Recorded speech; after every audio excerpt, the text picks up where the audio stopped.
At 3:30, we got Virginia Tech, who's 1-1, showing a Rutgers, who's 2-0.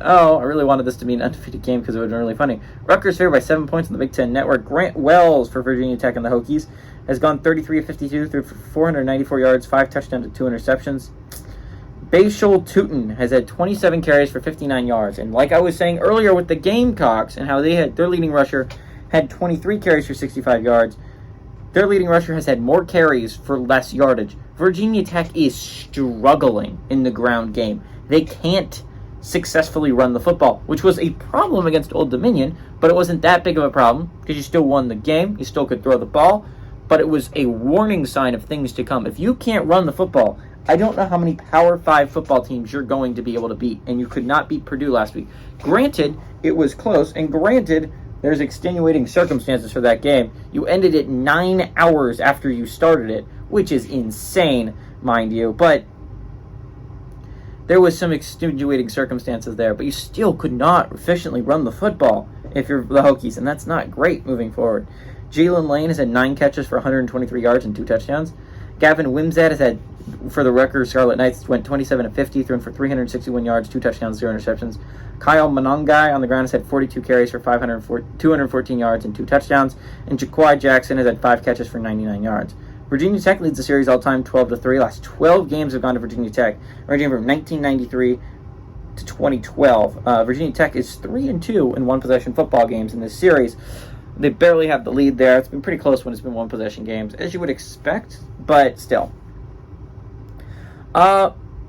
Virginia Tech didn't look great at a certain points last game, but I'll give them credit. They went down 17-0 to Purdue almost immediately, right?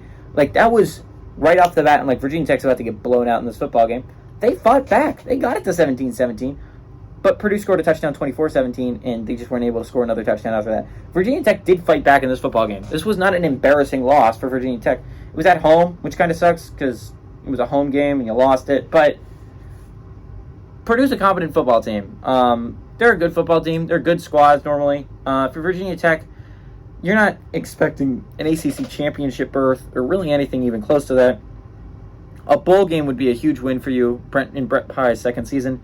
Rutgers, same thing, right? If you could start 3-0, you just need to win 3 more games the rest of your year, and you're in a bowl game, which would be insane for Greg Schiano and this team, right? This is a huge game for both teams, not because they're looking forward to the playoffs or even competing for their conference, but because you want to win you want to have a chance at a bowl game. Both these teams haven't gone in a long time. I mean, Rutgers went during COVID year, but that's just because a whole bunch of people opted out, and they needed a team to fill it. They didn't get to bowl eligibility. They haven't been bowl eligible for a long time. It'd be a huge win for Greg Schiano in this unit to get to bowl eligibility. Same for Brent Pry and this Hokies team, right? Like last year, they were god-awful. It would be nice to get them back to at least somewhat relevance at 6 wins. I'm going to be honest. I think it's Rutgers at home. I hate to break it to you, Virginia Tech fans.